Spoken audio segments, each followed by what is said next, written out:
Harus dihadapi dengan cara berbeda. Tapi menurut saya sebenarnya Pak Jokowi kan berupayalah ya menghadapi ini, Pak Jokowi dengan karakternya yang lebih humble begitu ya. Kalau dia udah ngomong Jokowi, kita minum dulu. Maka kita bersama-sama terlibat. Maksud saya memang belum terumuskan dengan cukup baik. Tapi maksud saya generasi Z ini, Z generation ini mestinya dihadapi dengan cara berbeda. Mereka tidak melawan kita dengan gaya 98. Betul-betul 180 derajat berbeda. Bos, nanti kita jika nggak juga tidak terlalu empati pada aparat keamanan. Mereka juga anarkis juga loh, ada yang anarkis. Ada sebagian, nah itu yang mesti ditangani secara berbeda. Tetap ada yang berbeda.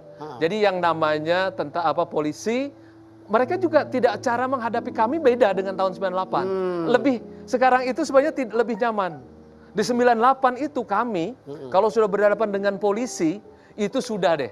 Kalau di sana nggak rubuh, atau kami yang rubuh. Wah, kalau jadi demonstran tahun 98 ya, keluar dari rumah itu pikirannya ini, mati, hilang, atau dibuang. Gitu aja pikirannya. Luar biasa. Mati, hilang, dibuang. Sekarang ini enggak. Sekarang nggak ada begini. Sekarang keluar, ketawa-ketawa, pakai selfie. Terus apa lagi? Masuk ke mall dan balik lagi. Nah ini makanya menurut saya gejala baru pada generasi baru ini mesti dihadapi dengan cara yang baru juga. Polisi sekarang berbeda cara penanganannya, benar-benar berbeda. Saya ya. Banyak berbeda, lebih bagus apa lebih buruk?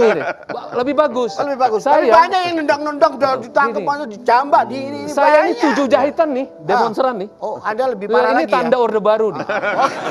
Ini tanda tangan orde baru di kepala saya. Zoom. Close up. Wih, banyak kutunya juga. Ini 7 jahitan, kami maju, berantem, hantam sama senapan. Kena kompor ya? Kompor. Pokoknya kami berpikir waktu itu keluar dari rumah, turun, akan entah luka-luka, entah mati atau hilang. Teman-teman saya kan 13 orang masih hilang sampai hari ini. Waduh. Salah satunya adalah Wiji Tukul. Saya survivor sebenarnya, penyintas saya. Saya waktu dibuang ke Nusa Kambangan, saya pikir saya mati. Karena pernah di tengah hutan, berhenti, ada tembakan, saya pikir ya sudahlah. Berarti selesai sudah hidup saya. Terus kemudian ternyata masih dibawa sampai Nusa Kambangan. Udah jadi kayak reedukasi aja di sana. Iya. Abang Pak Bung Fahri, tadi kan Anda berkali-kali ngomong ini pemerintah, presiden harusnya begini begono. Bukannya yang dikritik oleh DPR, bukannya yang dikritik oleh para mahasiswa demonstran sekarang ini, DPR teman-teman konco-konco sampean itu. Yang diantaranya mutusin revisi undang-undang KPK secepat kilat. Silakan. Enggak, tadi nyebut Jokowi, saya minum ini. Sekarang dia nyebut DPR, dia harus minum.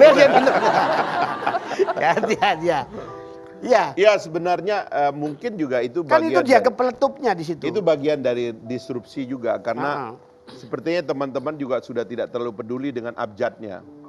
Bahwa misalnya sebuah undang-undang itu diajukan oleh presiden, dibahas oleh DPR bersama presiden, bersama pemerintah.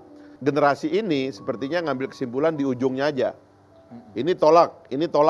Nah, ya tentu saya setuju juga tidak perlu kita salahkan itu ya. Sekarang tinggal bagaimana. Kan memang harus ada yang dipersalahkan dong. Nah, saya mempersalahkan pemerintah. Maksud saya gini ya. Kamu mencarakan siapa, Pak Jun? Saya menyalahkan DPR lah.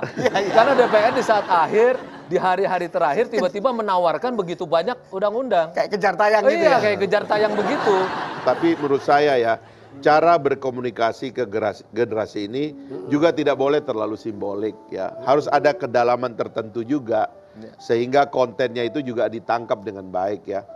Nah, kita khawatir juga di negara kita dengan begitu banyak kasus sekarang ini, tetapi kalau kita kurang mengkomunikasikan apa yang seharusnya menjadi rencana dan maunya pemerintah, nanti generasi ini berpikir sendiri, nggak ada teman. Nah, generasi yang nggak punya teman ini kan dia bisa bikin rusak. Dia bisa bikin kacau gitu loh. Dan bukan salah mereka, karena faktanya kita memberikan nama kepada mereka sebagai generasi Z. Tapi menurut saya yang kemarin ini, apa yang terjadi hari ini dengan generasi Z ini sebenarnya adalah tumbuhnya kekuatan demokrasi baru sebenarnya. Nah, saya setuju nih agak sama Pak Fahri, cara menghadapi generasi baru ini tidak bisa dihadapi dengan cara-cara birokratis seperti sebelumnya. Nggak bisa sama sekali. Nggak bisa. Menghadapi Putri nggak bisa seperti 98. Oh iya. Oh iya. Oh, Kalau saya dulu, omnya aja susah banget. Om Wai aja pasti nggak bisa. Dulu. Tapi makanannya tetap bakso makanannya. Iya. Dulu Om Wai ini nggak mungkin beliau makannya bakso. Iya. Nggak bisa kalau zaman kita dulu kan datang ke depan rumahnya udah puas. Iya. Sekarang kan udah lain. Kan kayak gitu. Iya. Udah jadi berbeda. Jadi memang pilihan kita sekarang adalah ada di Anak dunia zamannya ya, ada anak zamannya. zamannya. Ada dunia yang berbeda Saya agak heran ya, dengan kenapa generasi Fajrul nggak berbeda. jadi juru bicara di istana ya? Aku Saya heran iya. juga ya. Saya juga Dengan Heran ya. cara pandang yang berbeda. Iya.